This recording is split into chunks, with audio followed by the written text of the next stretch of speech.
Hai komunitas rumah kita, happy Saturday, selamat hari Sabtu. Ketemu lagi kita hari Sabtu ini di Zoom meeting, walaupun belum bisa ketemu secara virtual. Paling enggak kita kemarin yang ketemu touring udah kangen-kangenan ya.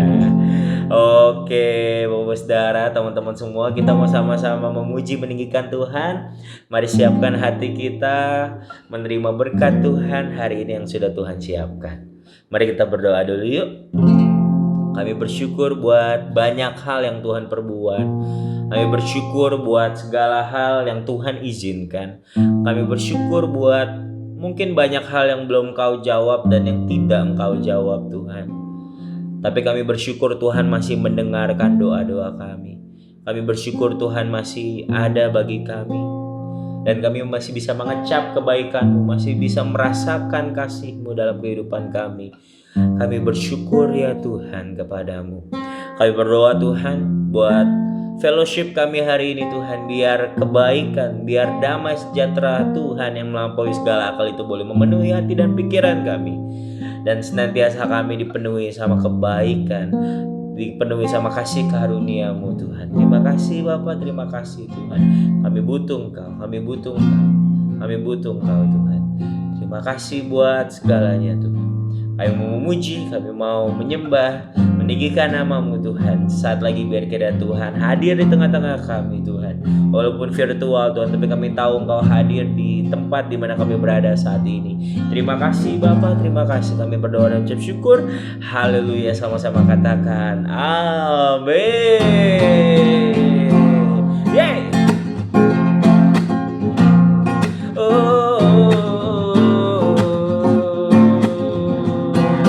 Katakan sama-sama. Kecaplah dan lihatlah betapa baiknya Tuhan itu. Rasakan dan nikmati kasih setia Tuhan. Kecaplah dan lihatlah betapa baiknya Tuhan itu. Rasakan dan nikmati kasih setia Tuhan. Semuanya syukur bagimu Tuhan, segala hormat bagimu Tuhan, Allah yang mengasihiku, Allah yang memeliharaku selamanya. Haleluya. Katakan, kecaplah dan lihatlah betapa baiknya Tuhan itu. Rasakan dan nikmati, amin, kasih setia Tuhan.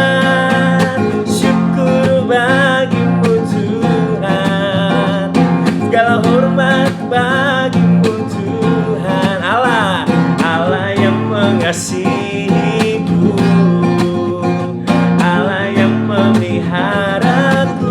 Oh, syukur bagimu Tuhan, segala hormat bagimu Tuhan, Allah yang mengasihiku, Allah yang memelihara, Allah yang memeliharaku selamanya, selamanya.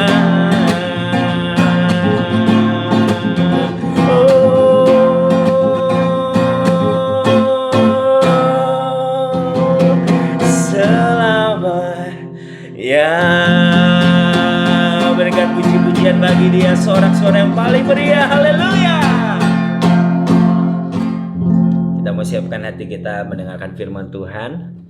Mari kita datang dengan hati yang bersyukur kepadanya, dengan sembah yang terbaik, puji-pujian, korban kehidupan kita, mempersembahkan hidup kita sebagai persembahan yang hidup kudus dan berkenan kepada Allah. Terima kasih Bapa, terima kasih Tuhan. Kami datang menyembah-Mu Tuhan. Ya Tuhanku, aku hendak bernyanyi bagimu selama ku hidup. Ya Allahku, aku hendak bermazmur bagimu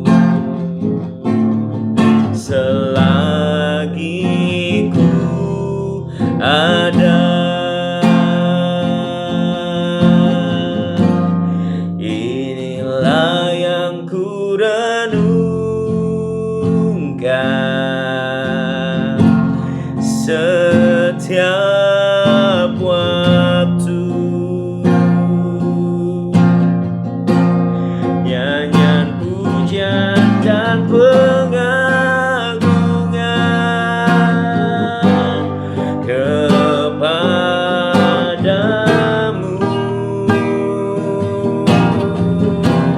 Biarlah manis kau dengar, Tuhan, manis kau dengar, Tuhan, dan hatiku bersuka karena-Mu. Amin. Ya Tuhanku, aku hendak bernyanyi bagimu selama ku hidup. Ya Allahku, aku hendak bermazmur bagimu selagi ku ada. Inilah yang ku renungkan setiap waktu. Nyanyian pujian dan pengagungan kepadamu.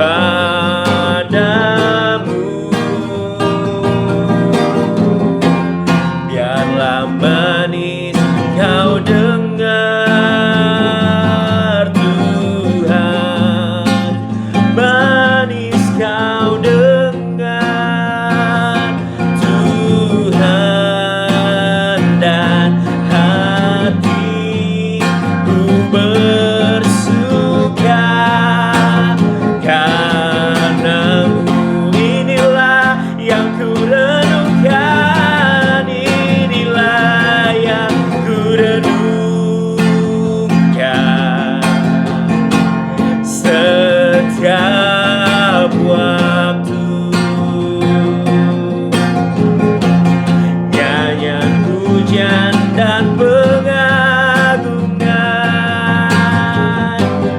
kepadamu.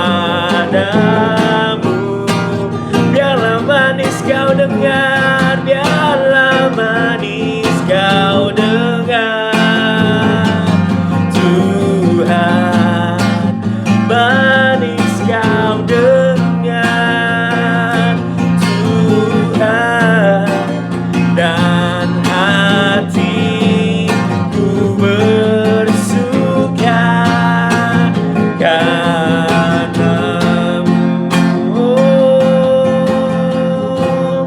Inilah yang ku renungkan setiap waktu. Nyanyian pujian dan pengagungan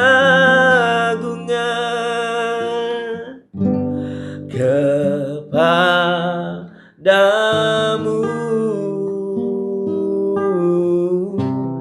Biarlah manis kau dengar,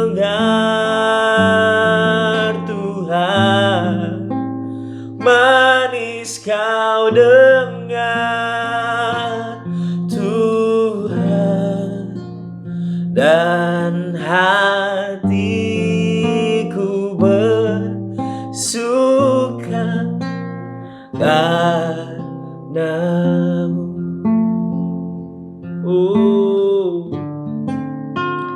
Dan hatiku bersuka karenamu.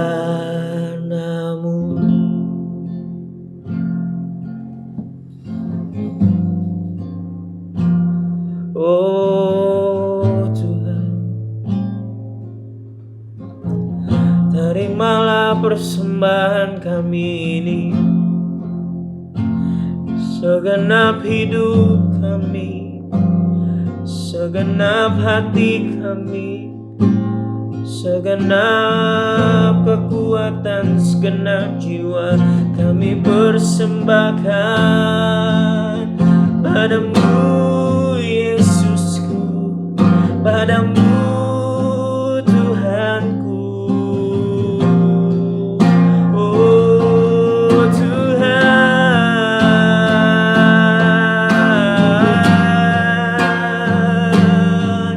biarlah manis kau dengar. Oh, biarlah kau berkenan atas persembahan kami, atas hidup kami yang tiada layak ini. Kau layakkan, kau jadikan kami berharga. Oh Tuhan,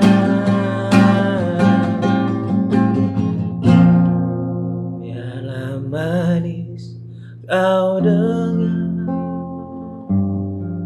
Tuhan,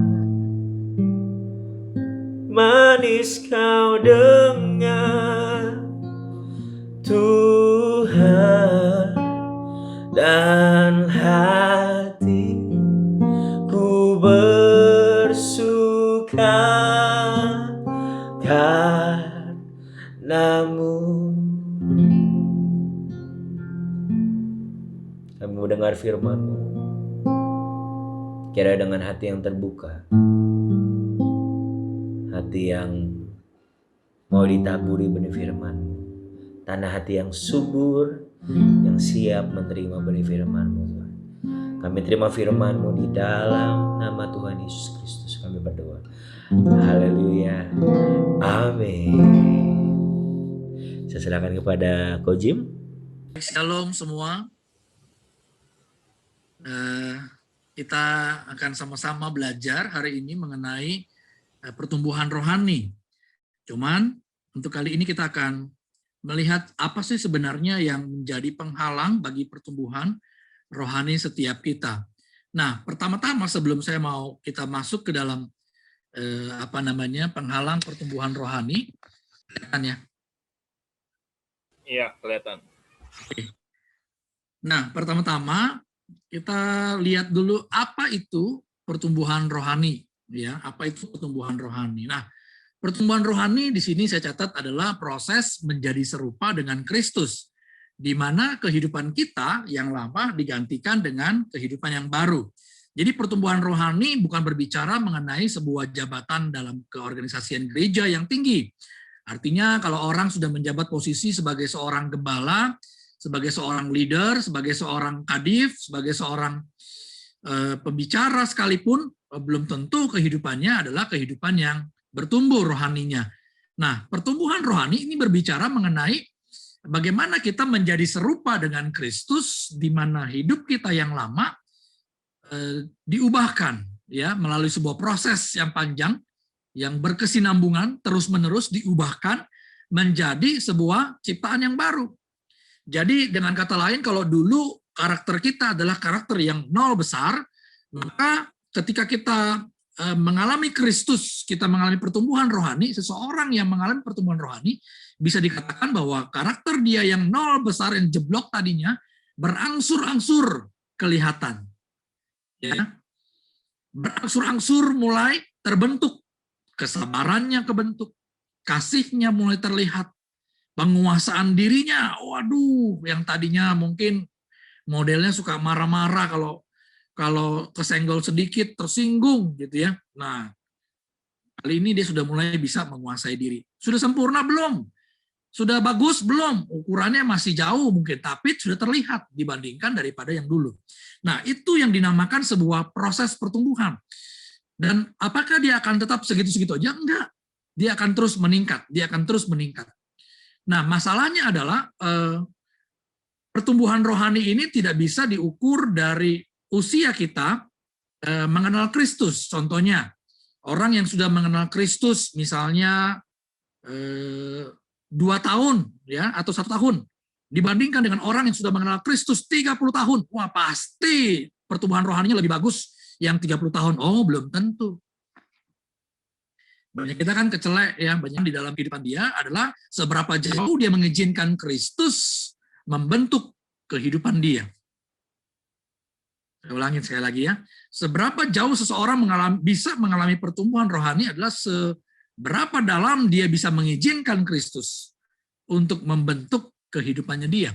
Jadi selama kita mengenal Kristus tapi kita tidak mengizinkan Kristus dan Roh Kudus untuk membentuk kehidupan kita, menegur kita, mengasah kita, memangkas kita, memotong bagian-bagian yang salah, yang kurang baik dalam kehidupan kita, maka selama itu pula kita tidak akan menjadi seorang yang di-renew, yang baru, diperbaharui dari hari ke hari. Sekalipun sudah puluhan tahun. Tetapi sebaliknya, ada orang yang baru kenal Kristus 1 tahun. Tapi waktu dia mengizinkan Kristus membentuk kehidupannya dia, wah, pasti beda. Ya, makanya berapa lama kita mengenal Tuhan itu tidak menjamin seberapa pertumbuhan rohani kita. Nah, apa sih pentingnya? Ya, apa sih pentingnya sebenarnya? Pentingnya pertumbuhan rohani itu, rohani yang bertumbuh itu apa? Nah, pentingnya adalah di sini yang pertama, bertumbuh itu adalah kehendak Tuhan. Ya, kita perlu menyadari bahwa ketika manusia jatuh dalam dosa dan kemudian Kristus menebus kita, maka Kristus menghendaki kita memulihkan hubungan kita dengan Bapa dan mengembalikan gambaran yang rusak dalam kehidupan kita untuk menjadi kembali serupa dengan Bapa di surga. Matius mencatat, bahkan perjanjian lama, kita perjanjian baru mencatat, hendaklah kamu sempurna, sama seperti Bapakmu yang di surga adalah sempurna. Itu adalah sebuah kehendak Tuhan. Roma 8 ayat 29 di sini ya, saya cantumkan, dikatakan bahwa sebab semua orang yang dipilih oleh Tuhan dari semula, artinya kita semua nih, ya, yang dipilih Tuhan dari semula, kita juga ditentukannya dari semula untuk menjadi serupa dengan gambaran anaknya, yaitu Yesus Kristus. Supaya dia, yaitu Yesus, anaknya itu menjadi yang sulung di antara banyak saudara. Nah, kita penting sekali bertumbuh karena itu adalah kehendak Tuhan, mengembalikan kita menjadi serupa dengan gambaran anaknya, yaitu Kristus. Yang kedua, kenapa begitu penting ya mengalami pertumbuhan rohani? Yang kedua adalah orang yang bertumbuh menjauhkan dirinya dari akibat dosa. Ya, kalau kita bertumbuh, otomatis akibat-akibat dosa akan dapat kita hindari. Apa saja akibat-akibat dosa? Akibat dosa kita bisa tahu itu adalah berkat yang terhalang. Ya, akibat sebuah perbuatan dosa, berkatnya terhalang. Maka kita bisa bilang orang yang berusaha untuk terus mengupayakan pertumbuhan dalam kerohanian dia, penyertaan Tuhan itu pasti kelihatan. Ya, pimpinan Tuhan pasti bisa dirasakan dalam kehidupannya dia. Ada butuh sesuatu, hikmat Tuhan itu mengalir dalam diri dia. Itu berkat loh. Kesehatan, dijauhkan dari segala sesuatu yang jahat. Itu bisa datang dalam kehidupan kita. Kenapa? Karena kita berusaha untuk membangun kerohanian kita. Apa saja contohnya? Misalnya kita misalnya mau membangun sisi penguasaan diri, katakanlah gitu. Kita membangun nih sisi penguasaan diri dalam kehidupan kita. Ya, akibat dosa yang bisa kita rasakan apa?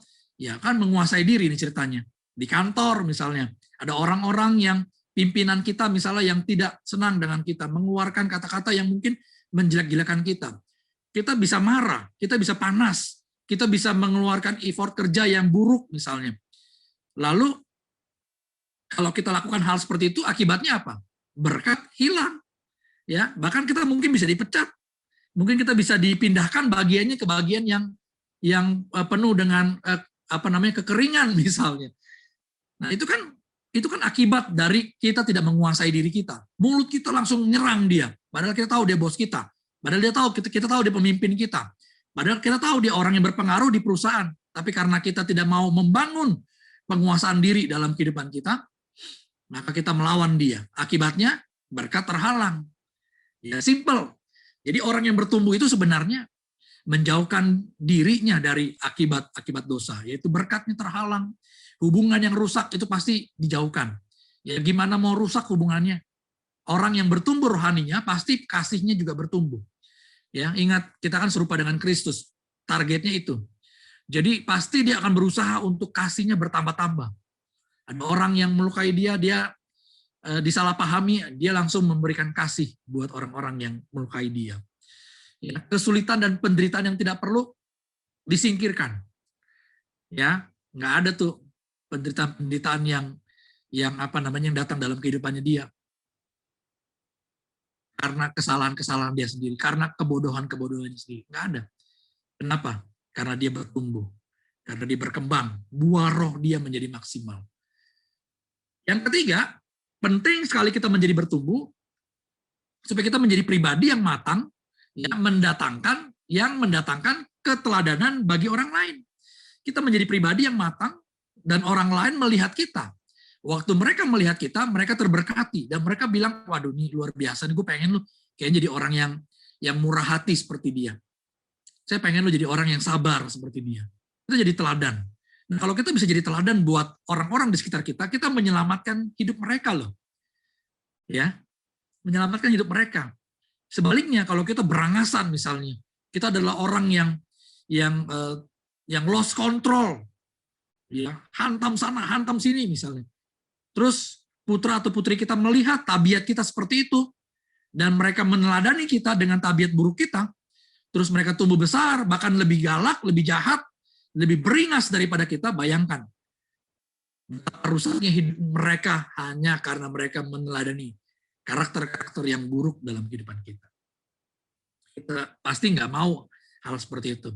Yang keempat, Tuhan mengutuk orang Farisi dan ahli Taurat, ya. Tuhan mengutuk orang-orang yang sudah mengenal kebenaran tapi yang hidupnya kering. Dan bahkan di dalam kitab Wahyu pasal 3:16 Tuhan memuntahkan orang-orang Kristen, orang-orang percaya yang suam-suam kuku. Ya, saudara pasti ingat waktu Tuhan mengutuk orang Farisi dan ahli Taurat ini, Tuhan bilang begini, yang bagian luar kamu bagus, bagian dalam kamu itu tulang belulang. Waduh, Tuhan tuh benar-benar menunjukkan ketidaksukaannya dia, menghardik, mengutuk orang-orang Farisi dan ahli Taurat. Karena hidup mereka tidak bertumbuh, tidak mengalami pertumbuhan. Jadi, kenapa penting? Ya, supaya kita menjadi orang-orang yang berkenan di hadapan Tuhan. Dan yang terakhir, kenapa pertumbuhan rohani itu begitu penting? Pertumbuhan rohani begitu penting dalam kehidupan kita, supaya kita bisa membuat orang lain memuliakan Tuhan lewat hidup kita. Yohanes 15 ayat 8, firman Tuhan bilang begini, dalam hal inilah Bapakku dipermuliakan, yaitu jika kamu berbuah banyak, dan dengan demikian kamu adalah murid-muridku.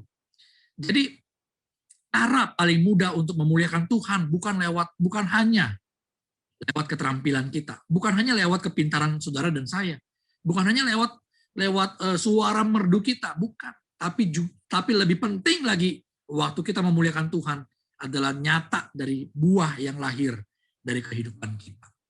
Ya, memang pertumbuhan rohani ini adalah sebuah proses seumur hidup, bukan sebuah proses yang pendek, tapi sebuah proses yang panjang seumur hidup. Tapi sebuah proses tetap harus dimulai dan harus diupayakan. Nah, kalau kita nggak pernah mulai dari sekarang, maka pasti kita akan jadi orang-orang Kristen yang seperti yang saya sebutkan tadi, 30 tahun sudah kenal Tuhan, 50 tahun sudah kenal Tuhan, tapi tidak ada perubahan, tidak ada pertobatan, tidak ada buah nyata dalam kehidupannya dia. Tapi lebih baik orang yang baru kenal Yesus sebagai Tuhan dan Juru Selamat, tapi dia berubah, dia bertumbuh, dan dia bisa memuliakan Tuhan. Nah, kita lihat ya ciri-ciri dari orang yang tidak mengalami pertumbuhan rohani. Saya bagi 3 tahap. Ya, saya bagi 3 tahap. Tahap pertama ini adalah orang Kristen yang duniawi. Ya, ada 3 tipe orang Kristen. Yang pertama adalah orang Kristen yang duniawi atau orang Kristen yang KTP. Nah, dia cuman lahir karena orang tuanya Kristen, ya dia lahir otomatis Kristen. Tapi dia kenal Kristus apa enggak, dia ke gereja apa enggak, dia itu diragukan lah. Kekristenannya itu diragukan, sama seperti orang dunia hidupnya. Yang kedua adalah Kristen kanak-kanak. Ya, yang ketiga adalah Kristen dewasa. Nah, kita lihat dulu Kristen yang duniawi atau KTP itu seperti apa. Orang Kristen yang duniawi atau orang Kristen yang KTP, itu ciri-cirinya kalau dia tidak bertumbuh, gitu ya, orang-orang Kristen seperti ini mereka tidak bertumbuh, maka hidupnya pasti dikuasai oleh hawa nafsu. Ya, hidupnya dikuasai oleh hawa nafsu. Hidupnya penuh dengan pemberontakan, pengennya ngeberontak terus. Dikuasai sama hawa nafsu. Tidak menyukai perkara rohani. Ke gereja nggak pernah mau. Ya, apalagi sekarang zamannya pandemi seperti ini, kesempatan besar buat dia. Ya, kalau bisa nggak datang ya ibadah-ibadah. Kenapa? Karena memang dia nggak pernah suka sama perkara-perkara rohani. Diajakin doa yuk, nggak mau doa. Diajakin baca firman Tuhan yuk, nggak usah lah. Baca firman Tuhan, nggak pernah suka sama perkara-perkara rohani. Kenapa? Karena dia memang orang Kristen yang duniawi. Orang Kristen cuma KTP. Gue mah cuman karena nyokap bokap gue aja Kristen. Ya, ada orang yang yang saya kenal, dia keluarganya Kristen, tapi kehidupannya dia sama sekali tidak sama sekali tidak punya konsep tentang Tuhan yang benar. Dia bilang ya itu cuma ilusi lah, ya itu mah cuman ciptaan manusia disembah. Padahal dia Kristen loh, dia Kristen. Tapi begitu. Nah ini nih ya orang-orang Kristen yang duniawi atau KTP. Lingkungan terdalamnya atau inner circle-nya dia di pergaulannya sehari-hari. Ya ini saya bicara lingkungan terdalamnya dia ya. Saya bukan bilang kita nggak boleh bergaul sama orang yang belum kenal Tuhan, bukan. Tapi maksud saya adalah sahabat-sahabatnya dia, hopeng-hopengnya dia, itu adalah orang-orang yang didominasi kehidupannya, yang suka sekali dengan kehidupan dosa. Ya, maka kalau inner circle-nya seperti ini, nggak aneh. Dia pasti hidupnya penuh dengan kekurangan. Pasti hidupnya penuh dengan perbuatan-perbuatan jahat. Pasti hidupnya penuh dengan kehidupan yang sia-sia. Tandanya apa lagi buat orang-orang seperti ini? Orang-orang seperti ini biasanya warna kehidupannya sudah pasti sangat bertolak belakang dengan firman Tuhan. Sangat bertolak belakang dengan firman Tuhan. Kita bisa lihat, ada orang-orang yang kadang-kadang kita ketemu, wah dia udah kelihatan nih ya, dia nggak perlu ngomong agamanya apa, asal dia kita ketemu dia, kita udah tahu dia kayaknya orang Kristen. Kenapa? Kelihatan kayaknya, bawaannya beda. Gitu ya, sabar mungkin. Walaupun ada orang dunia yang sabar, rendah hati. Walaupun ada orang dunia yang rendah hati, tapi kelihatan ini berbeda. Dia kayaknya auranya beda lah pokoknya kalau ketemu dia. Nah ini dia. Ya, kalau orang yang duniawi, warnanya berbeda. Wah beringas, dia pakai kalung salib juga kita pikir masa sih dia Kristen? Kenapa? Ya lihat aja hidupnya begitu, gitu ya. Nah yang kelima, tidak mengalami perubahan hidup yang nyata. Ya, masih penuh dengan keterikatan. Ya, orang-orang Kristen yang duniawi kan seperti itu. Orang-orang Kristen yang KTP kan seperti itu. Dia status quo. Pokoknya dia nggak mau pernah ada perubahan dalam kehidupannya dia. Nggak pernah ada upaya. Lu sabar dikit dong jadi orang. Lu kalau ngomong jangan nyolot begitu. Lu kalau ketemu orang yang sinis ngelihatnya, suka-suka gua, ini hidup gua. Jadi nggak pernah ada mau rencana untuk merubah kehidupannya dia. Itu dia. Itu orang-orang Kristen yang duniawi. Nah, orang-orang Kristen kanak-kanak, bagaimana? Kalau orang-orang Kristen yang kanak-kanak berbeda sedikit. Ya, orang-orang Kristen duniawi itu adalah orang Kristen tanpa pertobatan. Tapi kalau orang Kristen yang kanak-kanak, ini adalah orang Kristen yang dia ada pertobatan, tapi nggak stabil. Ya, dia labil, mudah goyah terhadap bujuk rayu dan kuasa jahat. Terus hari ini misalnya mau bertobat, besok dia kumat. Ya, Hari ini, oh ya aduh Tuhan, ampun Tuhan, saya bersalah di hadapan Tuhan. Saya udah ngomong sesuatu yang jahat. Tapi besok-besok dia bisa menang, ya besok-besok dia bisa banyakkan kalahnya misalnya. Nah ini orang-orang Kristen yang tomat ya, tomat, dia bertobat dan besok dia kumat gitu ya. Yang kedelapan, orang Kristen yang tipe kanak-kanak, tanda-tandanya tidak mengalami pertumbuhan, mereka ini sering mengalami jenuh rohani. Ya, jenuh rohaninya. Kayaknya kering gitu loh hidupnya. Dia tahu dia bisa masuk dalam hadirat Tuhan, tapi dia tetap ngerasa kayaknya jenuh hidupnya dia. Dan dia nggak pernah mau berusaha untuk mencari tahu bagaimana bisa mengalami sesuatu yang baru dalam kehidupan dia. Dia butuh dorongan. Ya, ayo ikut komsel, ayo ikut komunitas, ayo ikut ibadah. Kamu ibadah udah dibuka nih, udah onsite, kamu nggak pernah mau datang nih. Kenapa? Ya, ayo dong. Oh ya dah, ayo. Besok ya. Oke, besok gue ikut. Nah ini dia masih mau. Tapi kalau orang Kristen yang duniawi, dia orang tuanya pendeta gitu ya, gembala, yuk ibadah yuk. Ah enggak lah, ibadah gue mah nggak suka kayak gitu-gituan. Nah itu orang Kristen yang duniawi. Kalau orang Kristen yang kanak-kanak, dia masih oh ya oke mau dah. Walaupun besok mungkin dia belum tentu datang, tapi dia bisa kalau didorong, mau, masih ada keinginan. Ya, butuh dorongan, butuh pengawasan. Namanya anak-anak ya. Kita kalau lihat anak kecil kan begitu ya, butuh pengawasan. Kalau nggak diawasi gimana? Liar anak-anak. Ya, anak-anak itu perlu diawasi, perlu didorong, perlu ditemani. Ya, ini orang Kristen anak-anak. Kemudian yang ke-9, tidak mau berkorban.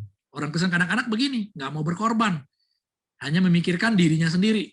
Ya, cuman taunya ya udahlah, gue juga ada sebulan 1 kali ke gereja, mau udah cukup lah pelayanan. Aduh enggak lah, begitu-gitu agak ribet gitu loh. Tapi gue mau lah kalau ke gereja dikit-dikit sekali-sekali, kalau ada KKR, kalau ada artis rohaninya apalagi misalnya, ya ada si Mongol datang, waduh boleh. Tapi bukan sebenarnya interest sama ibadahnya, tapi dia interest sama si Mongolnya. Itu orang Kristen kanak-kanak. Bertumbuh? Enggak, ya, enggak bertumbuh. Kemudian yang ke-10, orang Kristen yang kanak-kanak itu orang Kristen yang tidak mengerti kehendak dan panggilan Allah dalam kehidupannya dia. Enggak ngerti itu. Kamu ngerti nggak kalau sebagai orang Kristen itu kita harus belajar serupa dengan Kristus? Nggak tahu. Kamu tahu nggak tujuan hidup kamu? Nggak tahu. Kamu tahu nggak ada sesuatu potensi yang Tuhan taruh dalam kehidupan kamu yang Tuhan pengen sentuh dan Tuhan pengen pakai kehidupan kamu di sana? Nggak tahu. Terus nanti kalau kamu bekerja buat siapa? Ya kalau saya bekerja, ya bekerja buat keluarga saya. Saya bekerja buat diri saya supaya saya bisa makan. Nggak ngerti tujuan dia bekerja untuk apa. Lalu kamu tujuan untuk menikah apa? Nggak ngerti juga tujuan untuk menikah apa. Tujuan kamu punya anak apa? Ya memang dari sononya begitu. Jadi nggak ngerti gitu kehendak Allah atas hidup dia apa. Ini orang Kristen kanak-kanak. Ya, dan dia stuck di situ aja. Nggak bertumbuh, nggak mengalami pertumbuhan. Nah, bagaimana dengan orang Kristen yang dewasa? Sama. Jangan berpikir orang Kristen yang sudah dewasa, dia bisa terus bertumbuh. Enggak, belum tentu juga. Orang Kristen dewasa kadang-kadang juga mengalami stuck. Ya, berhenti pertumbuhannya. Tandanya apa? Tandanya waktu orang Kristen yang sudah dewasa. Orang Kristen dewasa ini orang Kristen yang kehidupan pertobatannya sudah kelihatan. Ya, sudah mau melayani Tuhan. Udah matang, ya, udah mau melayani Tuhan. Mau mengampuni, mengerti mengerti firman Tuhan, nilai-nilai firman Tuhan. Tapi tetap orang Kristen yang seperti ini bisa mengalami stuck, nggak bertumbuh, berhenti pertumbuhannya. Waktu mereka atau orang Kristen dewasa ini tidak mau menerima tanggung jawab lebih. Ini dia, ini bahayanya. Saudara, kita sudah berapa lama ikut Tuhan? Ada orang-orang yang sudah ikut Tuhan belasan tahun, puluhan tahun.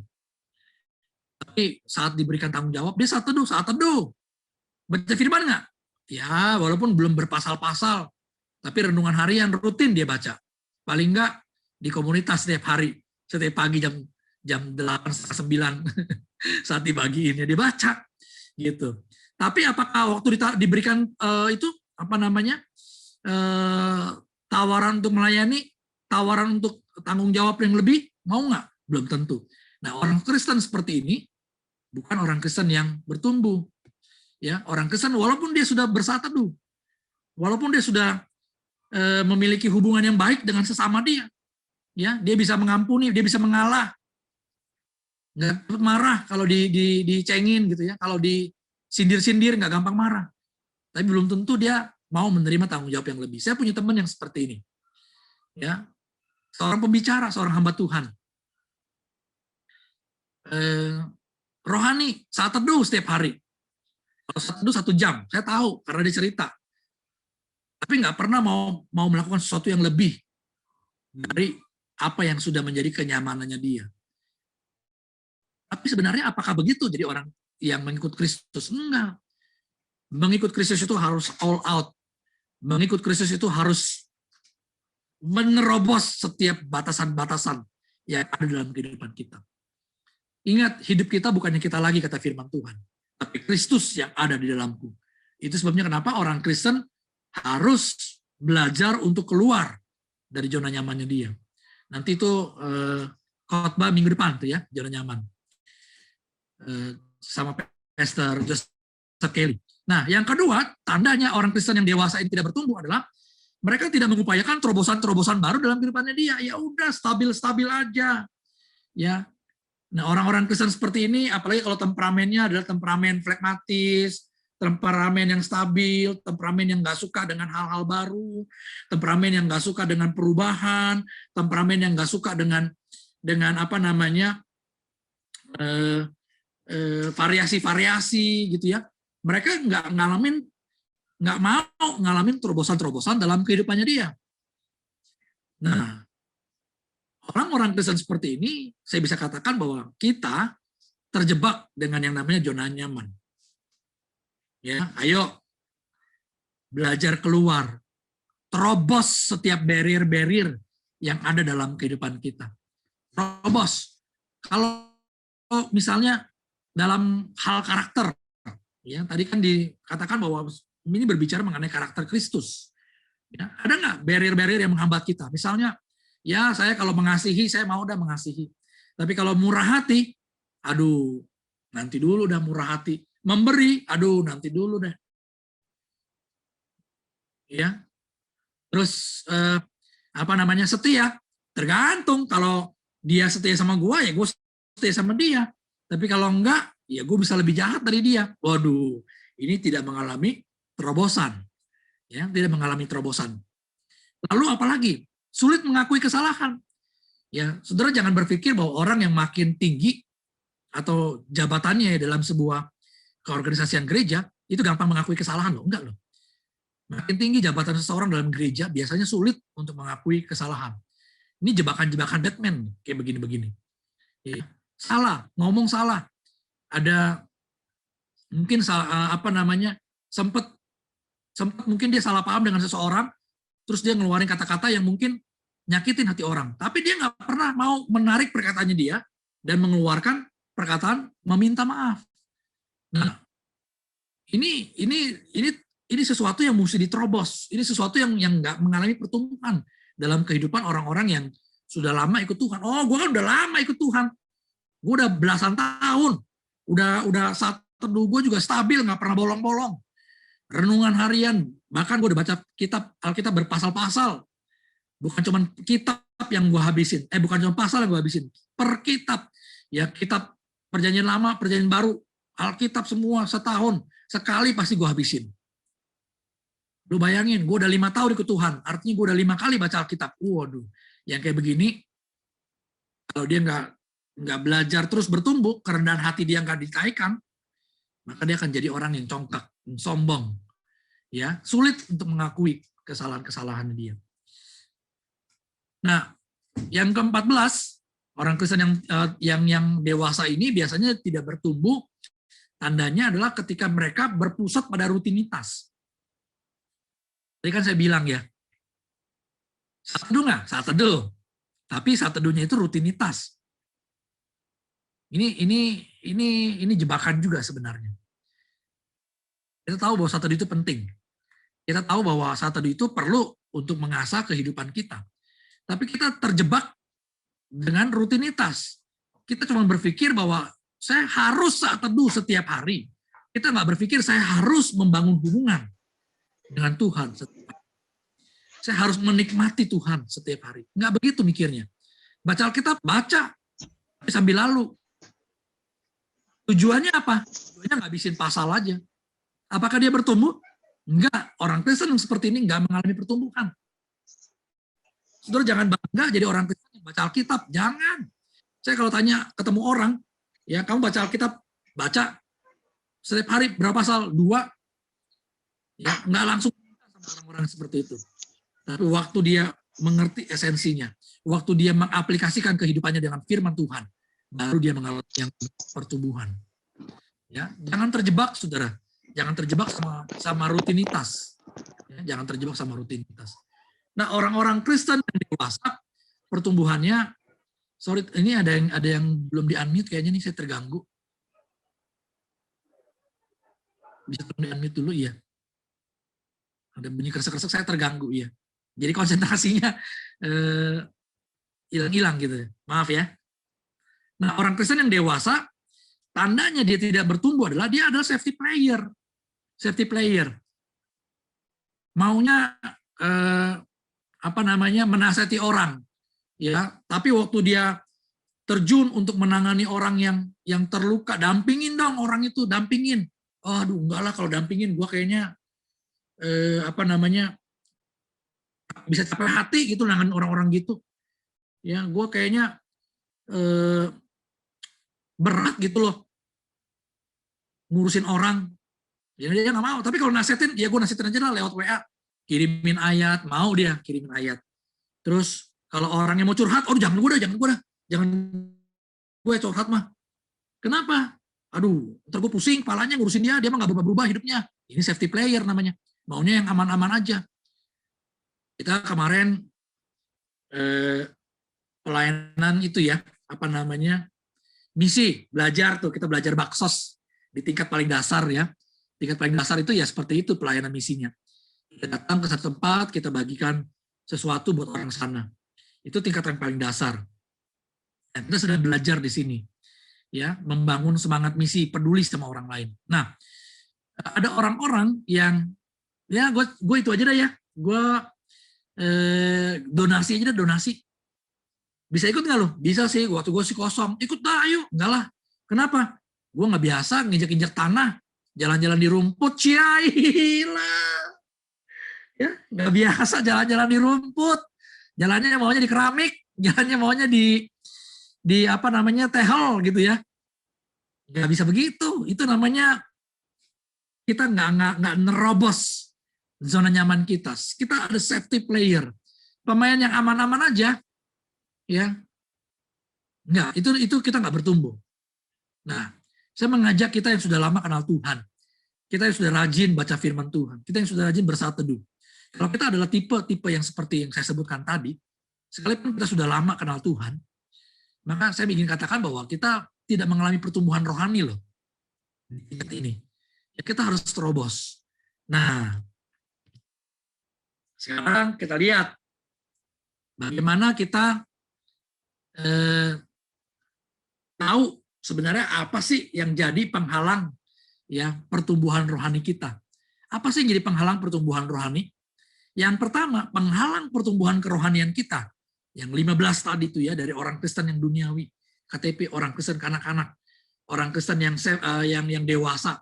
Sebenarnya penghalang pertumbuhan mereka itu apa sih? Alasannya ini. Yang pertama, karena kita tuh menganggap remeh hal-hal yang terjadi di seputaran hidup kita. Benar nggak? Coba kita pikir baik-baik dulu ya. Benar nggak sih kita nggak bertumbuh? Penghalangnya adalah karena diri kita sendiri. Menganggap sesuatu yang sifatnya rohani. Menganggap remeh sesuatu yang rohani. Kita mikir, baca firman Tuhan ini untuk orang-orang Kristen yang duniawi dulu nih ya. Orang-orang Kristen yang katanya KTP dulu. Yang dari kecil lahir udah Kristen tapi ngejek gereja cuma di Natal sama di tahun baru. Atau di Paskah. Atau di ulang tahun gereja. Benar nggak? Kita kan nganggap remeh biasanya. Orang-orang Kristen seperti ini biasanya nganggap remeh. Ya, masih ada waktu lah ke gereja mah. Saat teduh, ya ilah saat teduh. Gampang lah, kita kan berdoa sama Tuhan juga tinggal apa namanya dalam hati juga bisa gitu loh. Tapi kita membangun kedisiplinan tuh nggak mau. Karena kenapa? Kita menganggap remeh, ya.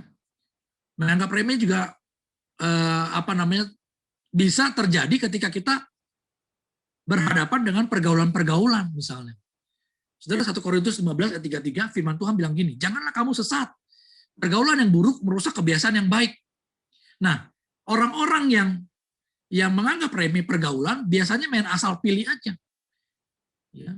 Tadi kan di tahap orang Kristen yang kanak-kanak, orang Kristen yang apa namanya KTP atau orang Kristen yang duniawi, mereka kan inner circle-nya itu kan dipengaruhi sama orang-orang yang penuh dengan perbuatan-perbuatan melanggar firman Tuhan.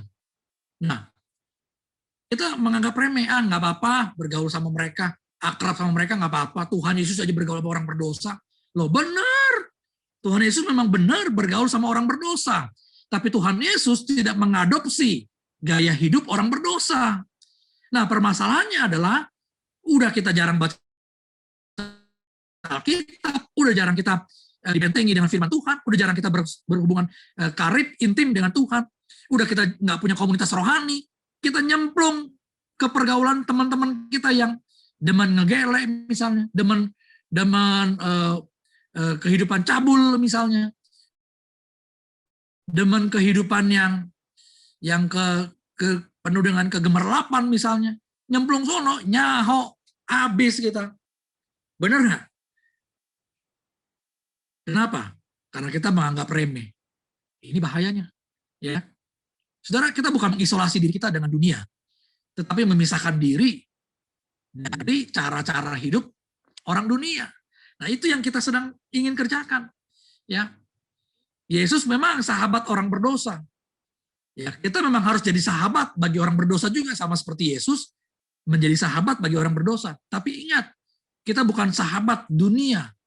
Karena persahabatan dengan dunia, kata firman Tuhan, adalah permusuhan dengan Allah. Persahabatan dengan dunia berbicara mengenai mengadopsi gaya hidup dunia, mengadopsi cara-cara berpikir dunia, mengadopsi cara-cara berbicara, cara-cara nilai-nilai dunia dalam kehidupan kita. Itu yang Tuhan gak mau. Jadi jangan remehkan.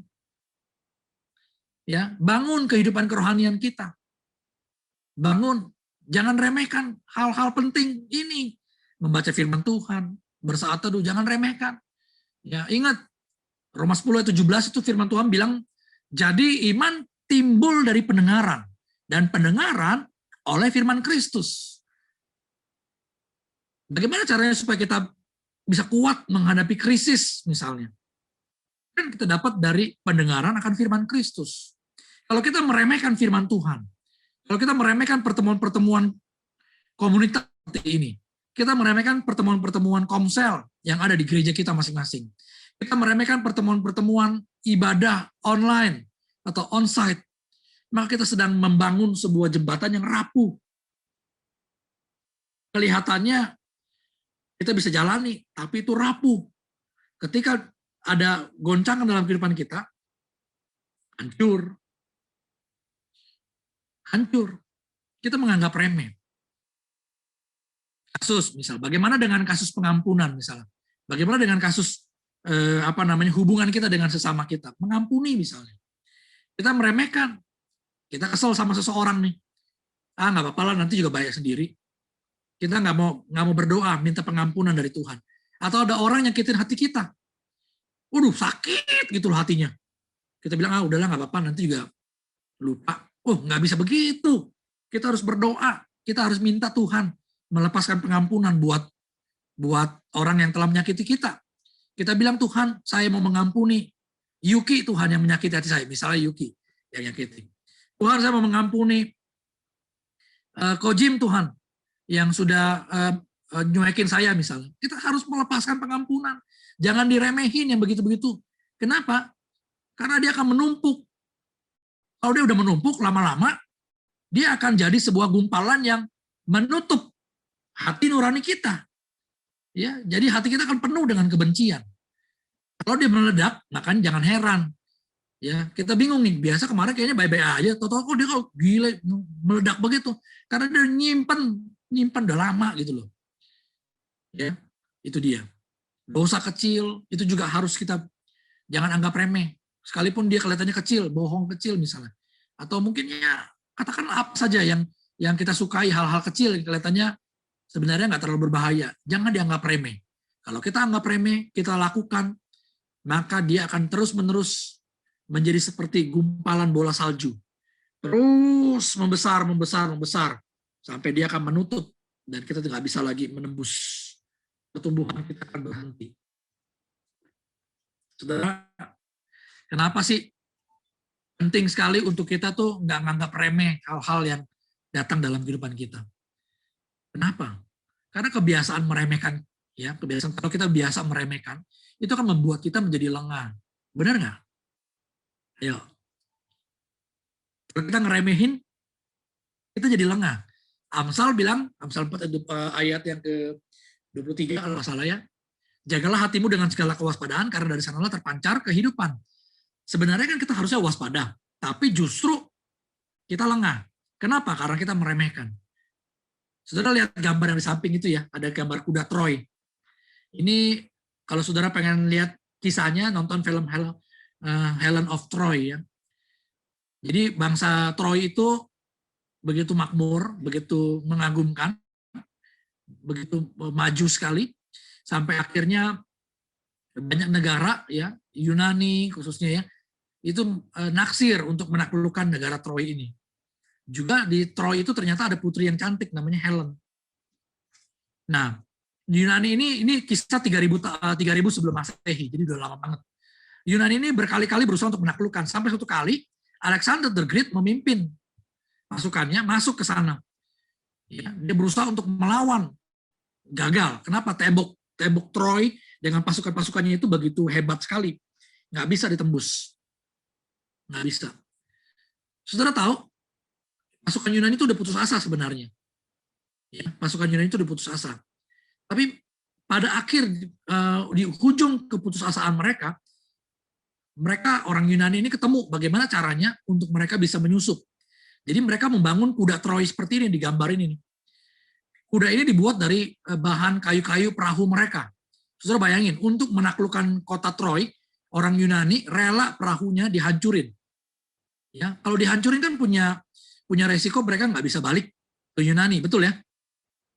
Hancur perahunya. Jadi mereka bisa binasa di daerah Troy itu. Tapi mereka ambil resiko itu. Mereka bikin patung kuda seperti itu dari kayu-kayu, kemudian mereka ikat dengan tambang-tambang yang di layar-layar mereka. Terus mereka masuk, orang pasukan-pasukannya itu memenuhi bagian dalam dari patung kuda itu. Nah, orang Troy kan suka keliling tuh, ngelihat musuh reaksinya sudah seperti apa gitu. Mereka coba lihat. Nah, waktu mereka ngelihat ada patung kuda, mereka langsung balik ke ke benteng mereka, dan kemudian mereka beritakan berita ini kepada pimpinan mereka, raja mereka. Oh, kita sudah menang dan orang Yunani sudah pergi, udah nggak ada perahu mereka sama sekali. Di pesisir pantai dari ujung ke ujung kita sudah survei, nggak ada. Dan mereka menganugerahkan kita kuda Troy ini, ya, kuda kayu ini sebagai sebagai apresiasi kemenangan, ya, kemenangan. Jadi raja bilang, wah kalau begitu ayo kita coba lihat sama-sama, benar nggak? Benar dong, mereka rame-rame semua ke pinggir pantai. Dilihat, ada kuda Troy, ada kuda ini kayu. Terus raja bilang, benar, wah. Jadi ini patung kuda ini sangat berhubungan juga dengan kepercayaan mereka. Ya, kuda ini lambang keperkasaan gitu, dewa ya. Dewa keperkasaan itu lambangnya kuda. Jadi mereka bawa dan mereka mengagung-agungkan. Dan mereka bikin pesta di dalam benteng mereka. Mereka mabuk-mabukan, mereka minum-minum, mereka berpesta pora sampai akhir mereka nggak kuat, nggak sadarkan diri. Di tengah malam menjelang subuh, pasukan dari Yunani itu membuka kayu-kayunya dan mereka keluar satu persatu dengan belati, dengan tombak, yang mereka bawa, mereka hujamkan semua kepada setiap prajurit-prajurit Troy. Singkat cerita, binasa semua Troy, habis, mati, rajanya mati, orang-orang ternamanya di sana dikalahkan, ditaklukkan, hanya karena mereka meremehkan kuda kayu itu. Saudara, jangan remehin, ya jangan remehin. Kalau kita meremehkan sesuatu dalam kehidupan kita, kita pasti akan lengah, ya. Kewaspadaan kita pasti jadi mengendur, ya. Nah, menganggap remeh itu juga bisa membuat api yang besar. Kebakaran itu bukan datang dari api yang besar, tapi dimulai dari api yang kecil. Dan memperbaiki kesalahan itu, ya, kalau kita sudah jatuh, itu jauh lebih memakan sumber daya. Bisa uang, ya, bisa perasaan, bisa tenaga kita, dan pasti akan jadi lebih sulit kalau kita menganggap remeh. Jadi jangan pernah anggap remeh, saudara. Nah, yang kedua, penghalang pertumbuhan rohani kita. Apa sih yang membuat menghalangi pertumbuhan rohani kita? Yang membuat rohani kita terhalang, yang membuat rohani kita tidak bertumbuh, penghalangnya adalah kita memberikan respon yang salah. Memberikan respon yang salah dalam kehidupan kita. Kita harus pahami begini. Tuhan memperhatikan setiap respon yang keluar dari dalam diri kita di setiap keadaan. Sekali lagi ya, Tuhan memperhatikan semua respon yang keluar dari dalam diri kita di dalam semua keadaan. Contoh, saat kita diberkati, Tuhan pasti perhatiin. Kita jadi sombong apa enggak? Saat kita direndahkan, respon kita apa? Apa kita marah? Apa kita akhirnya menyombongkan diri kita? Waktu kita dipromosikan, respon kita apa? Apakah kita jadi lupa diri? Kita melupakan orang-orang yang mempromosikan kita? Apakah kita melupakan orang-orang yang memberikan kesempatan kepada kita? Apakah kita melupakan Tuhan yang sudah membuka pintu bagi kita? Tuhan tuh memperhatikan respon kita. Ya, waktu kita tertekan, respon kita apa? Apakah kita waktu tertekan kita menyalahi Tuhan, menghujat Tuhan, menyalahkan keluarga kita, menyalahkan orang lain? Waktu kita konflik, waktu kita ditipu, waktu kita dirugikan, dihianati, waktu kita di padang gurun, waktu kita di lembah kekelaman, apa respon yang keluar dari diri kita? Nah, penting sekali kita memberikan respon yang baik ketika kita menghadapi ujian-ujian dalam kehidupan kita. Nah, kita perlu tahu, kan ada yang namanya ujian, ada yang namanya pencobaan. Ujian itu tujuannya untuk meningkatkan iman, menjadi berkualitas. Pencobaan, ini ujian datang dari Tuhan. Pencobaan datang dari kuasa jahat, karena Tuhan bilang, firman Tuhan bilang, Tuhan tidak memberikan pencobaan. Pencobaan datang dari kuasa jahat, datang dari diri sendiri. Ujian datang dari Tuhan. Nah, kalau pencobaan, itu dari iblis, tujuannya untuk menipu dan membinasakan kita. Ya. Tapi nggak peduli. Walaupun itu datang dari iblis, tujuannya dia menipu dan membinasakan kita. Kalau kita dekat dengan Tuhan, kita datang kepada Tuhan, kita mengizinkan Tuhan memimpin kehidupan kita, Tuhan bisa memangkas, Tuhan bisa menolong kita. Karena Roma 8 ayat 28 tadi. Tapi yang paling penting adalah berikan respon yang benar. Jangan berikan respon yang salah. Waktu kita memberikan respon yang salah, maka itu akan menghambat pertumbuhan kita. Kalau kita diberkati Tuhan dan kemudian kita lupa diri, ya sudah stop. Kita nggak mengalami pertumbuhan tuh. Ya. Kenapa? Karena kita membangun kesombongan dalam diri kita. Udah stop. Nggak ada promosi-promosi baru dari Tuhan sebelum kita menang di area ini. Nggak ada hal-hal baru yang Tuhan buka. Pintu-pintu yang terbuka nggak ada. Kenapa? Karena kita salah merespon. Tapi kalau kita meresponnya rendah hati, walaupun kita sudah dipromosiin, kita diberkati Tuhan, kita rendah hati, kita tuh makin dekat sama Tuhan, makin mengandalkan Tuhan. Kita ingat sama orang-orang yang berjuang bersama-sama kita. Oh, bertumbuh. Pasti bertumbuh. Ya. Gimana? Benar nggak? apa yang saya sampaikan. Jadi respon yang salah itu menghalangi pertumbuhan rohani kita. Seharusnya ada sebuah tanggung jawab yang besar yang Tuhan bisa berikan kepada kita. Tapi karena kita salah meresponinya. Ya, jangan responi persoalan-persoalan dalam kehidupan kita dengan amarah. Jangan responi penderitaan-penderitaan yang kita alami dengan bersungut-sungut. Jangan responi orang yang melukai hati kita dengan dendam, dengan menyimpan kebencian. Jangan, itu respon yang salah. Katakan itu semua dalam nama Tuhan Yesus.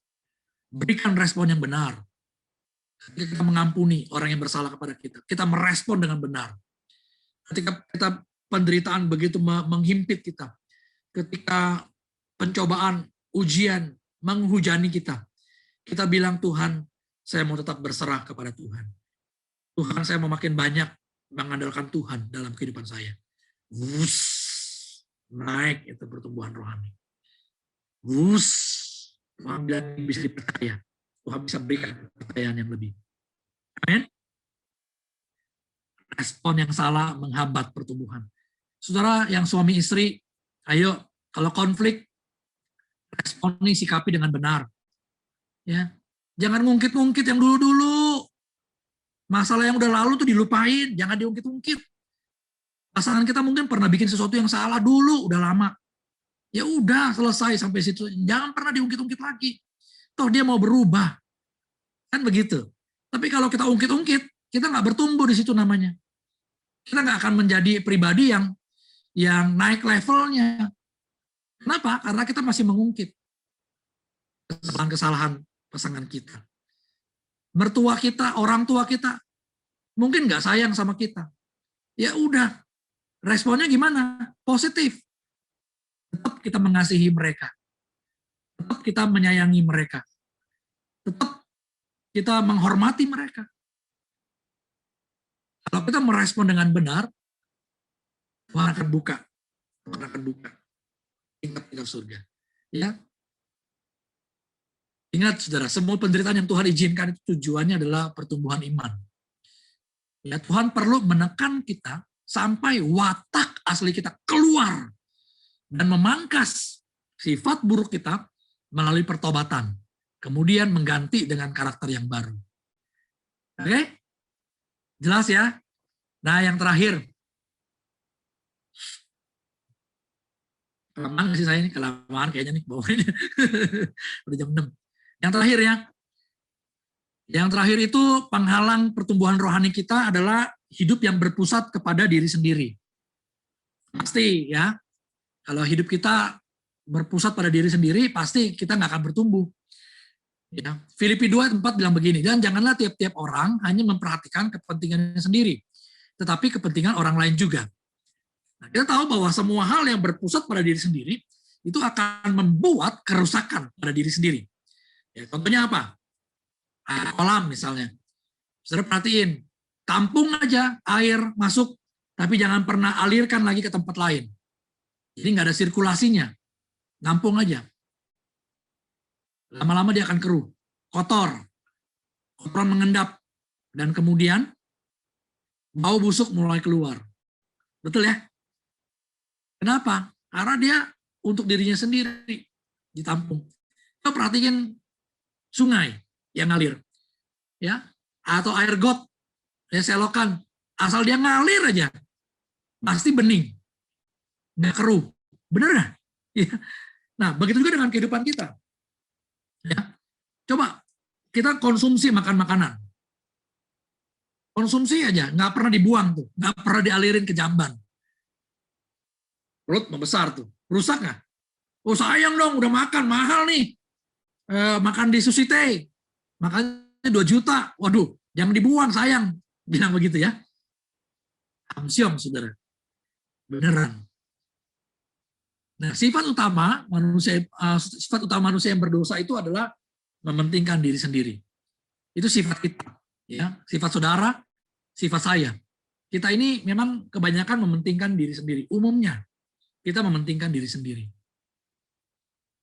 Misalnya kita anggap diri kita yang hebat lah, ya, kita menganggap apa yang sudah mendatangkan keberhasilan, di gereja, di pelayanan, ini semua karena saya lah. Kalau nggak saya bantu mah nggak bisa misalnya. Ya, misalnya juga kita suka ngomong ya, kita adalah orang yang nggak mau dirugikan. Itu adalah mementingkan diri sendiri. Nggak mau bantuin orang, berat tangannya, tidak peduli sama orang lain, nggak suka. Ya, ada yang menyaingi, nggak mau direpotin, masih banyak lagi. Nah itu semua contoh-contoh dari orang yang mementingkan diri sendiri. Nah kalau kita adalah tipe orang yang seperti itu, maka pertumbuhan kita pasti berhenti. Pasti berhenti. Kenapa? Karena begini, berbeda dengan Kristus, Kristus datang untuk melayani. Kristus datang untuk memberikan hidupnya. Waktu Kristus datang untuk memberikan kehidupannya, maka dia mendapatkan mahkotanya dia.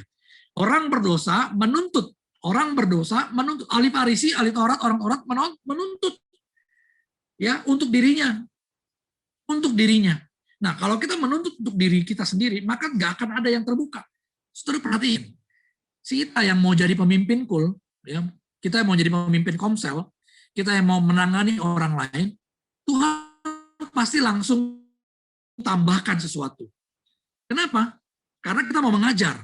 Kita harus belajar untuk memberikan pengajaran-pengajaran yang fresh, yang segar. Otomatis kita akan terbuka.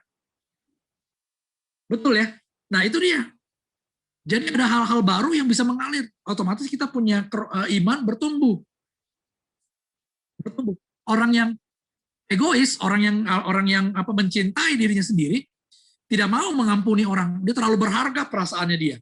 Saya nggak boleh terluka. Stop langsung bertumbuhnya. Berhenti. Stop langsung. Kalau dia mulai belajar, dia udahlah nggak apa-apa. Saya difitnah, nggak apa-apa udah. Saya tetap mengasihi dia. Saya tetap mengampuni dia. Dia nggak mau ngomong sama saya, nggak apa-apa. Itu bukan urusan saya. Yang penting saya tetap mengasihi dia. Saya tetap ngomong kok sama dia. Kalau dia butuh bantuan, saya tetap bantuin dia. Saya tetap peduli sama dia. Ini namanya tidak mementingkan diri sendiri. Padahal dia yang dirugikan. Nah, kerohanian dia bertumbuh. Saudara, mungkin ada banyak orang yang telah melukai hati kita. Ya, jangan simpan itu. Ya, saya belakangan ini menerima informasi-informasi yang miring tentang diri saya. It's okay. Mereka mau mengatakan hal-hal yang buruk tentang saya, ya, menerka-nerka, menduga-duga. Nggak usah ambil pusing. Saya memang sempat terganggu karena itu bukan saya. Karena bukan begitu maksud saya. Tapi saya mau supaya jangan sampai saya menyimpan kebencian, menyimpan dendam. Dan saudara tahu orang-orang yang memperlakukan saya miring, saya tetap berlaku baik sama mereka. Ulang tahun, ya saya ucapin. Hari-hari besar, saya tetap berikan bingkisan. Ya, saya nggak posting-posting di Instagram. Karena saya nggak mau nanti ada orang mikir, oh dia dikasih kok saya enggak ya, gitu. Jadi saya nggak posting-posting. Per tahun kemarin lah, pertengahan tahun, saya berpikir ya begitulah. Tapi saya melakukan hal seperti itu. Ya, mantan partner saya menikam saya, menghancurkan bisnis saya. Tapi ulang tahun, saya ngucapin. Ya, saya tanya keadaan dia. Waktu COVID, pandemi, saya masih tanya dia, gimana keadaannya, bisnis gimana. Tetap kuat ya. Saya tetap masih bisa memberikan penghiburan buat dia. Waktu saya melakukan hal seperti itu, saya mematikan diri saya. Ya, mematikan diri saya. Saudara ingat, suatu kali Yesus bilang bahwa kematian dia sudah dekat. Petrus mementingkan dirinya sendiri. Petrus mementingkan kelompoknya sendiri.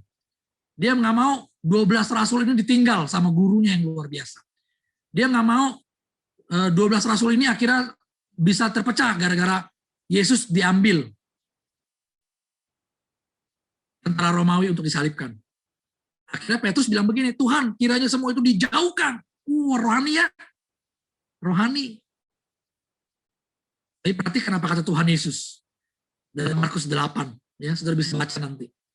Yesus berpaling dan memandang kepada murid-muridnya. Kemudian Yesus memarahi Petrus.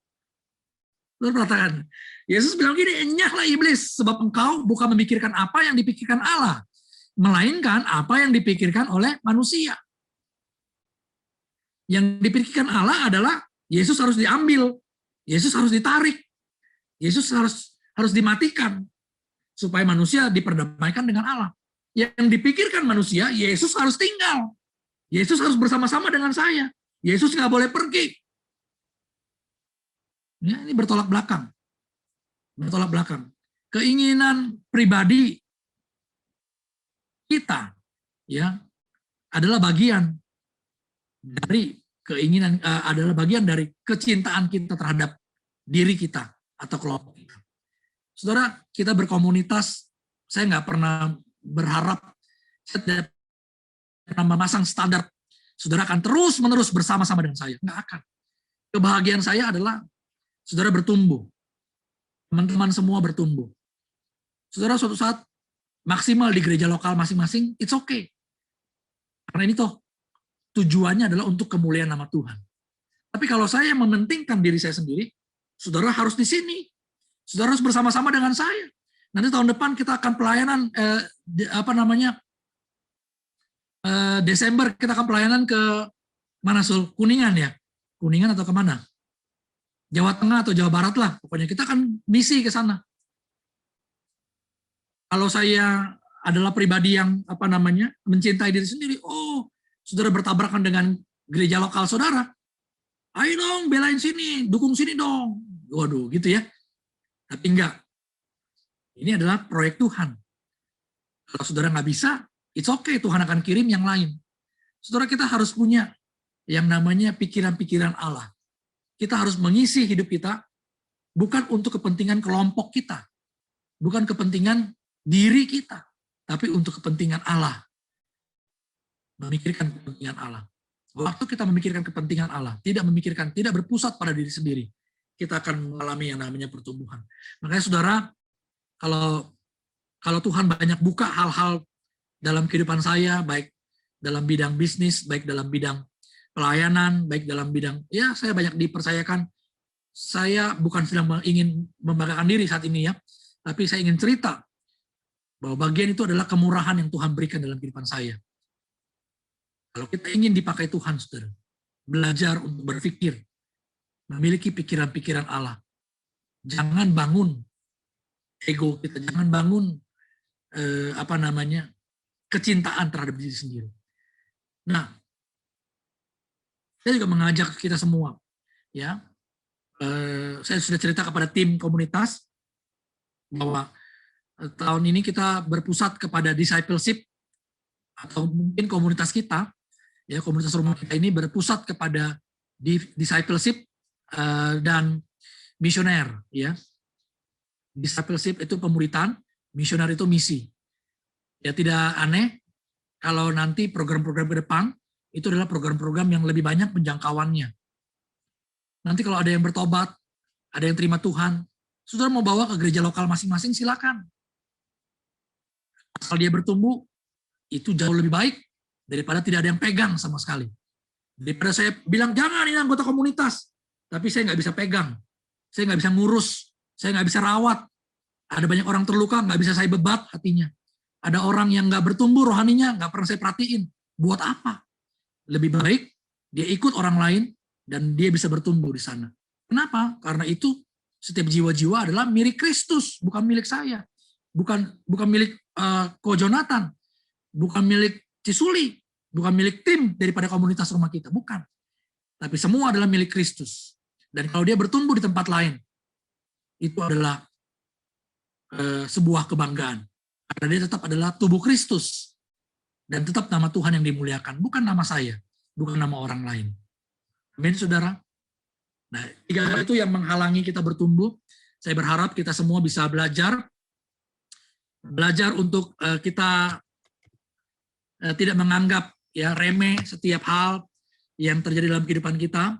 Kemudian kita berikan respon, jangan berikan respon yang salah dalam setiap pencobaan, ujian, permasalahan yang terjadi dalam kehidupan kita, dan jangan hidup berpusat kepada diri sendiri. Jangan mencintai diri sendiri, jangan mencintai bahkan kelompok diri sendiri. Ya, cintailah, milikilah pikiran-pikiran Kristus. Ya, milikilah pikiran-pikiran Kristus. Hargai setiap karya-karya orang lain. ya, belajar berfungsi dimanapun kita berada. Saya rasa itu saja. Nah, oh ya, ada satu lagi terakhir. Ya, bagaimana bertumbuh? Yang pertama adalah perbaharui komitmen terhadap nilai-nilai firman Tuhan. Ya, perbaharui komitmen kita. Mulai sekarang belajar bilang, Tuhan, apapun firman Tuhan yang saya terima, saya mau taati. Hari ini 3 hal. Ya, saya mau belajar untuk tidak meremehkan. Ya, kemudian saya mau belajar untuk memberikan respon yang benar. Dan kemudian saya mau belajar untuk memiliki pikiran Kristus, peduli kepada orang lain. Nah, yang kedua tadi, ya sekarang nih ya, berhati-hati dengan segala keputusan-keputusan yang akan kita buat. Ya, berhati-hati. Jangan anggap remeh. Berhati-hati. Responi dengan benar. Yang ketiga, kembangkan hubungan yang intim dengan Tuhan 2 arah. Bukan cuma menerima, bukan cuma kita menyembah Tuhan aja, berdoa aja. Kemudian kita nggak membiarkan Tuhan berbicara sama kita. Jangan, itu bukan esensi. Yang esensi adalah bangun hubungan. Sampai saudara bisa mendengar apa yang Tuhan katakan dalam kehidupan saudara. Waktu baca firman Tuhan, sampai Tuhan benar-benar dengan suaranya yang lembut berbicara kepada kita. Dan yang terakhir, keempat, mulai belajar peduli terhadap orang lain. Ya, jangan jadi safety player, jangan jadi orang yang nyaman, ya nggak mau peduli sama orang lain. Jangan. Kalau kita lakukan hal ini, kita pasti akan jadi pribadi-pribadi yang bertumbuh. Yuk, mari kita berdoa. Terima kasih buat firman-Mu yang pada hari ini kami dengar. Kalau ada barrier-barrier yang menghalangi pertumbuhan rohani kami, Tuhan, kami berdoa. Biar kita semua itu dipatahkan di dalam nama Tuhan Yesus. Khususnya ketika kami meremehkan firman Tuhan, meremehkan pergaulan, meremehkan media-media yang kami lihat dengan mata kami, meremehkan perasaan-perasaan sakit, terluka di hati kami. Tuhan, ampuni kami. Kami mau belajar untuk tidak meremehkan semua itu, dan kami mau belajar untuk melepaskan pengampunan. Kami belajar untuk menjaga diri kami, membatasi diri kami. Ajar kami juga, Tuhan, untuk kami meresponi sesuatu dengan benar. Meresponi dengan baik. Segala sesuatu yang terjadi dalam kehidupan kami mau meresponinya berpadanan dengan firman Tuhan. Ajar kami juga, Tuhan, untuk kami peduli dengan orang lain. Tidak mementingkan diri kami sendiri. Tidak mementingkan keinginan-keinginan kami. Kami belajar untuk menjadi berfungsi, berdampak bagi orang lain. Karena ketika kami mengambil sikap seperti Kristus yang mau membagikan hidup bagi orang lain, kami percaya pertumbuhan akan terjadi dalam kehidupan kami. Sampaikan firman-Mu dalam kehidupan kami, pakai setiap kami semua, karena kami percaya kami akan jadi orang-orang yang dipakai Tuhan dengan luar biasa. Dalam nama Tuhan Yesus Kristus, kami berdoa dan kami mengucap syukur. Haleluya.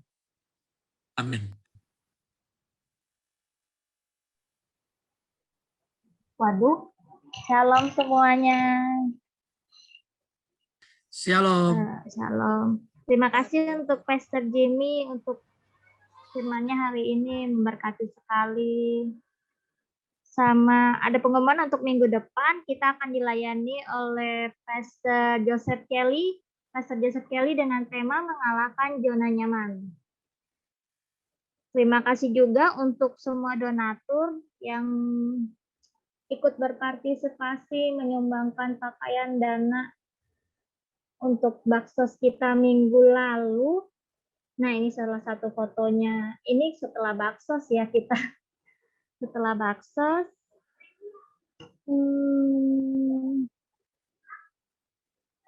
Untuk kolekte dan persembahan hari ini boleh ditransfer ke rekening BCA 5885169 atas nama Papa Jono atau Angdiana.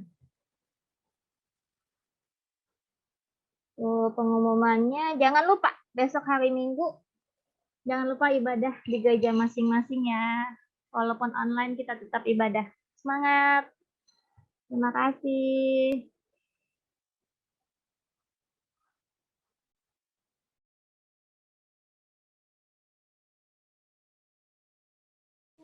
Ada tambahan lain?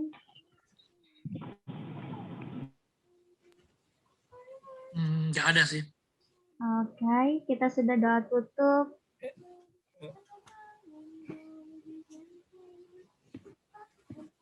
Tadi doa tutup ada Firman. Doa Firman. Oh, doa Firman.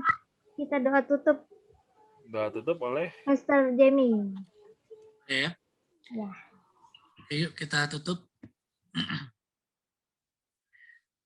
Bapak, kami berdoa mengucap syukur buat sore hari ini. Kami tahu kerinduan Tuhan adalah kami menjadi serupa dengan Kristus. Kerinduan-Mu adalah supaya kami menjadi orang-orang yang menggenapi rencana Allah dalam kehidupan kami. Kami tahu kami ada di muka bumi ini bukan karena kebetulan, tapi Engkau menghendaki supaya kami menjadi orang-orang yang berfungsi dengan maksimal dalam kehidupan kami. Tuhan, bentuk hidup kami. Karakter kami yang masih kurang baik, cara berpikir kami yang masih jahat, perilaku kami yang masih tidak berkenan di hadapan Tuhan. Biar kiranya semua itu dipangkas, dipotong, dihancurkan, dibakar, supaya kami menjadi pribadi-pribadi yang benar di hadapan Tuhan. Kami berdoa Tuhan pimpin. Tuhan sertai setiap kami semua, bertumbuh terus di dalam Kristus, dimanapun Tuhan tempatkan kami berada. Di gereja lokal kami masing-masing, kami boleh menjadi orang-orang yang bersinar. Bapak, kami berdoa untuk teman-teman komunitas yang ada, yang hadir maupun yang tidak hadir pada hari ini. Tuhan pimpin, supaya kami bisa terus menjadi murid-murid Kristus yang bertumbuh, dan menjadi murid-murid Kristus yang misioner, yang menjangkau jiwa sebanyak-banyaknya, peduli kepada orang-orang yang belum mengenal Kristus. Terima kasih Bapak, terima kasih Tuhan Yesus. Kini sebentar kami akan berpisah satu dengan yang lain. Tuhan berkati kami satu persatu. Tuhan turunkan berkat bagi setiap kami semua. Turunlah berkat daripada Allah Bapa, penyertaan daripada Tuhan Yesus Kristus, dengan persekutuan daripada Roh Kudus, menyertai setiap kami semua, mulai hari ini hingga Maranatha. Tuhan Yesus datang kedua kali. Haleluya. Amin.